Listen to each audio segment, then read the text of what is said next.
Hey y'all, it's your girl Hania back with probably the last message of the day, but it's probably gonna have part two because I just want to talk about when I split my channels. I did that so we can get down and dirty over here.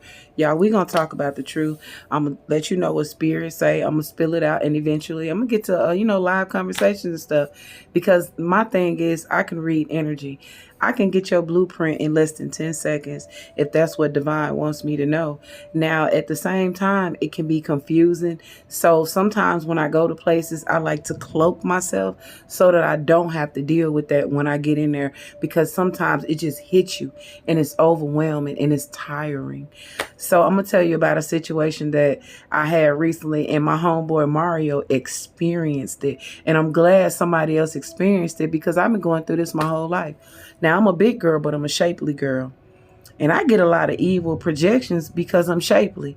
Now, I'm not sitting here saying I'm no model or none of this shit. I'm just thick. But I don't lead like that. Like, that ain't, bitch, I'm thick. Nah, I know I'm cute, but I'm not like that type of person that's out there like, bitch, look at me. Nah, bitch, I'm trying to sell these earrings. Anyway, chose Nia behind it. So we went to this event. And when we walked in the room, you could feel the daggers.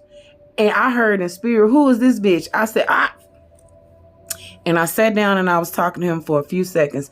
And then all of a sudden, whoosh, the energy just started coming in. The negativity, the projections. The owner of the house just sat down in a chair. Her attitude was just, I said, hey, friend, I'm finna get ready and go back to the truck.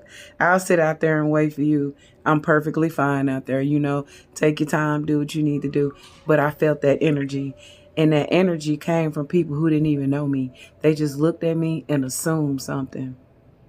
That's crazy as hell. You looking at me and assuming because I got a big ass, I'm this, I'm that. The hate instantly got started. Baby, you don't even know I just be Cancer. Fuck you, man. Your hate don't do nothing to me. But at the same time, that's how you block your blessings. And I'm glad my homeboy saw that, because I have been trying to explain that for years, and people be like, oh, you think people hating on you? No, I don't say people hating on me. It's their energy. When they see me, they misunderstand me, because, baby, this afro means something. It mean don't disrespect me. Girl, I cut loose on your ass. So for that reason alone, I just chose to leave and go back to the vehicle. It wasn't nothing. I'm not finna disrespect your home. I'm just finna go. So over here, we're going to be able to talk about things like that while I bring you these messages, because it's some other women out here who have been through that, who have been through this same situation. When you walk in the room, you automatically get evil projections, people not liking you, people making assumptions, all because of the way you